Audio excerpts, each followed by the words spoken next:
Tempo pascal, domingo de Pentecostes. Tema 96. A vinda do Espírito Santo. Pontos a meditar. 1. A festa judaica de Pentecostes. O envio do Espírito Santo. O vento impetuoso e as línguas de fogo. 2. O Paráclito santifica continuamente a Igreja e cada alma. Correspondência às moções e inspirações do Espírito Santo. 3.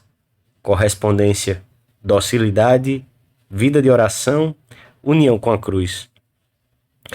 Pelo sinal da Santíssima Cruz, livrai-nos Deus, nosso Senhor, dos nossos inimigos. Em nome do Pai, do Filho e do Espírito Santo. Amém. Meu Senhor e meu Deus, creio firmemente que estás aqui, que me vês, que me ouves. Adoro-te com profunda reverência. Peço-te perdão dos meus pecados e graça para fazer com fruto este tempo de oração. Minha Mãe Imaculada, São José, meu Pai e Senhor, meu anjo da guarda, intercedei por mim.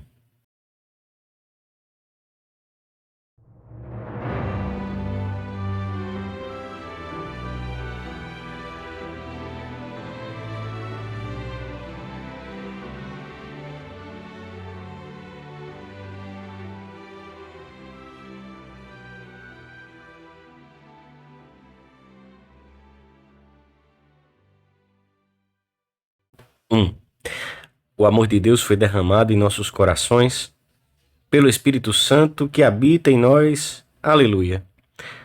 Pentecostes era uma das 3 grandes festas judaicas.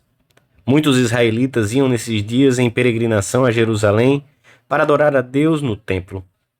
A origem da festa remontava a uma antiquíssima celebração em que se davam graças a Deus pela safra do ano, em vésperas de ser colhida. Depois, acrescentou-se a essa comemoração, que se celebrava 50 dias depois da Páscoa, a da promulgação da lei dada por Deus no Monte Sinai. Por desígnio divino, a colheita material que os judeus festejavam com tanto júbilo converteu-se na nova aliança, numa festa de imensa alegria, a vinda do Espírito Santo com todos os seus dons e frutos. Quando chegou o dia de Pentecostes, estavam todos juntos no mesmo lugar, e sobreveio de repente um ruído do céu, como de um vento impetuoso, que encheu toda a casa em que se encontravam. O Espírito Santo manifestou-se por meio dos elementos que costumavam acompanhar a presença de Deus no Antigo Testamento: o vento e o fogo. O fogo aparece na Sagrada Escritura como imagem do amor que penetra todas as coisas e como elemento purificador. É uma imagem que nos ajuda a compreender melhor a ação que o Espírito Santo realiza nas almas. Urignis Sancti Spiritus Renis Nostros et Cor Nostrum Domini. Purificai, Senhor, com fogo do Espírito Santo as nossas entranhas e o nosso coração. O fogo também produz luz e significa o novo resplendor com que o Espírito Santo faz compreender a doutrina de Jesus Cristo. Quando vier o Espírito de verdade, guiar-vos-á para a verdade completa. Ele me glorificará, porque tomará do que é meu e vou-lo dará a conhecer. Numa ocasião anterior, Jesus havia comunicado aos seus: o advogado, o Espírito Santo, vos ensinará tudo e vos trará à memória tudo quanto eu vos disse. É Ele quem nos conduz à plena compreensão da verdade ensinada por Cristo. Tendo enviado finalmente o Espírito de verdade, completou, culminou e confirmou a revelação com o testemunho divino. No Antigo Testamento, a obra do Espírito Santo é frequentemente sugerida pela palavra sopro, a fim de exprimir ao mesmo tempo a delicadeza e a força do amor divino. Não há nada mais sutil que o vento que penetra por toda a parte, que parece até percorrer os corpos inanimados e dar-lhes vida própria. O vento impetuoso do dia de Pentecostes exprime a nova força com que o amor divino irrompe na igreja e nas almas.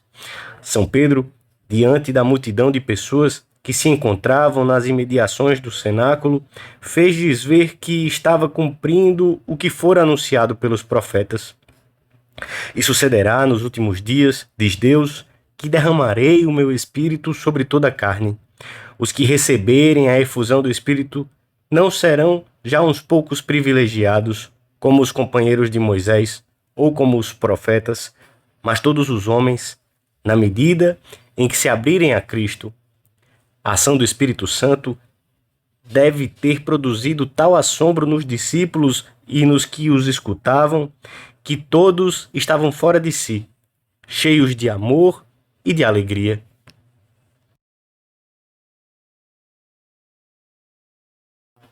Dois. A vinda do Espírito Santo no dia de Pentecostes não foi um acontecimento isolado na vida da igreja. O Paráclito santifica continuamente, como também santifica cada alma, através das inúmeras inspirações que se escondem em todos os atrativos movimentos, censuras e remorsos interiores, luzes e conhecimentos que Deus produz em nós, prevenindo o nosso coração com as suas bênçãos pelo seu cuidado e amor paternal, a fim de nos despertar, mover, estimular e atrair para as santas virtudes, para o amor celestial, para as boas resoluções, para tudo aquilo que numa palavra nos conduz à nossa vida eterna. A sua ação na alma é suave e aprazível. Ele vem salvar, curar, iluminar. No dia de Pentecostes, os apóstolos foram robustecidos na sua missão de testemunhas de Jesus, a fim de anunciarem a boa nova a todos os povos. Mas não somente eles, todos os que crerem nele terão o doce dever de anunciar que Cristo morreu e ressuscitou para nossa salvação. E sucederá nos últimos dias, diz Deus, que derramarei o meu espírito sobre toda a carne, e profetizarão os vossos filhos e as vossas filhas, e os vossos jovens verão visões, e os vossos anciãos sonharão sonhos, e sobre os meus servos e sobre as minhas servas derramarei o meu espírito naqueles dias, e eles profetizarão. Assim pregou São Pedro na manhã de Pentecostes, que inaugurava a época dos últimos dias, os dias em que o Espírito Santo foi derramado de uma maneira nova sobre aqueles que creem que Jesus é o Filho de Deus e põem em prática a sua doutrina. Todos os cristãos têm desde então a missão de anunciar, de cantar as Magnalia Dei, as maravilhas que Deus fez no seu Filho e em todos aqueles que creem nele. Somos agora um povo santo para publicar as grandezas daquele que nos transferiu das trevas para a sua luz admirável. Ao compreendermos a grandeza da nossa missão, compreendemos também que ela depende da nossa correspondência às moções do Espírito Santo. E sentimos-nos necessitados de pedir-lhe frequentemente que lave o que está manchado, regue o que está seco, cure o que está doente, acenda o que está morno, retifique o que está torcido, porque sabemos bem que no nosso interior há manchas e partes que não dão todo o fruto que deveriam porque estão secas, e partes doentes, e tibieza, e também pequenos desvios que é necessário retificar.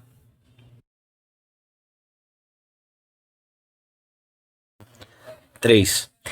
Para sermos mais fiéis às constantes moções e inspirações do Espírito Santo na nossa alma, podemos atentar para três realidades fundamentais: docilidade, vida de oração e união com a cruz. Em primeiro lugar, docilidade, porque é o Espírito Santo quem, com suas inspirações, vai dando tom sobrenatural aos nossos pensamentos, desejos e obras. É Ele quem nos impele a aderir à doutrina de Cristo e assimilá-la com profundidade, quem nos dá luz para tomarmos consciência da nossa vocação pessoal e força para realizarmos tudo o que Deus espera de nós. O Paráclito atua sem cessar na nossa alma. Não dizemos uma só jaculatória se o Espírito Santo não nos move a dizê-la. como nos mostra São Paulo na segunda leitura da missa. Ele está presente e inspira-nos quando lemos o Evangelho, quando oramos, quando descobrimos uma luz nova num conselho recebido, quando meditamos uma verdade de fé que talvez já tivéssemos considerado antes muitas vezes.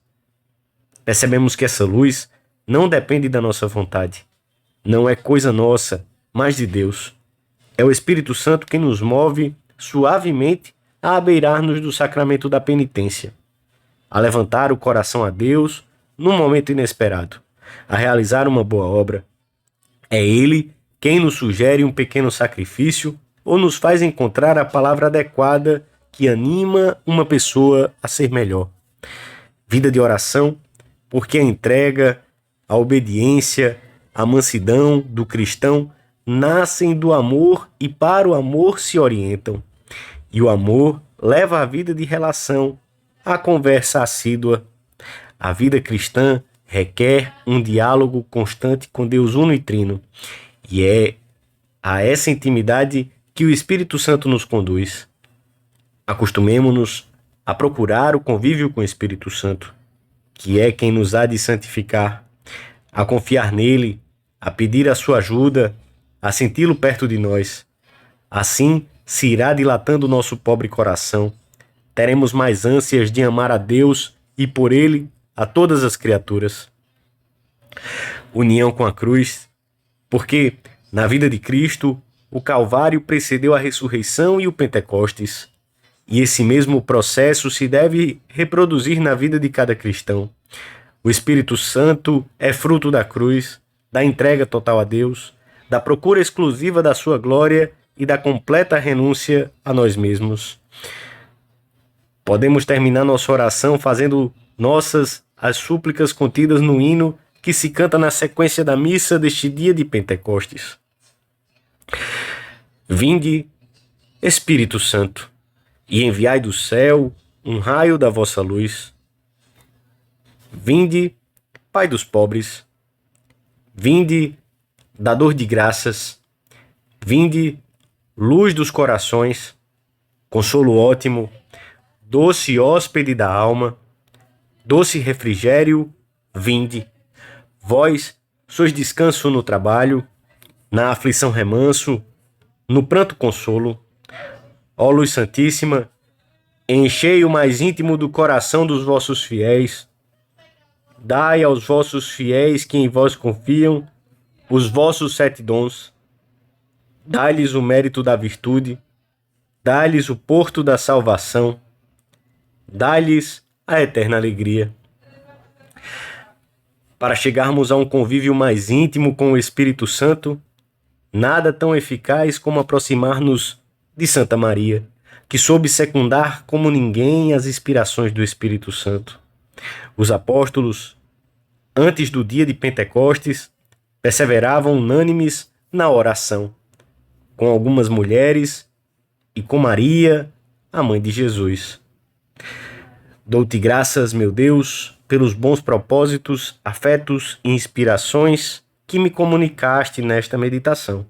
Peço-te ajuda para os pôr em prática. Minha Mãe Imaculada, São José, meu Pai e Senhor, meu anjo da guarda, intercedei por mim.